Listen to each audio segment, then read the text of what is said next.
अस्सलामुअलैकुम। आज की इस वीडियो में हम आपके साथ शेयर कर रहे हैं कि रोज़ेदार को खजूर खाने के क्या फ़ायदे हासिल होते हैं।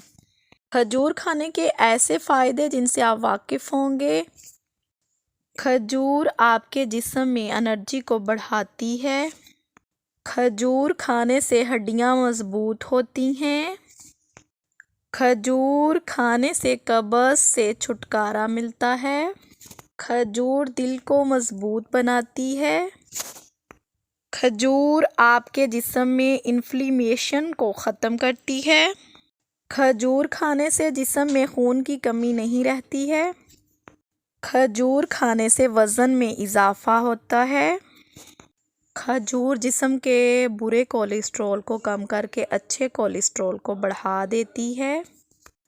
खजूर खाने से दिमागी कमज़ोरी से छुटकारा मिलता है। खजूर खाने से इंसानी जिस्म में फौलाद और आयरन की कमी नहीं होती।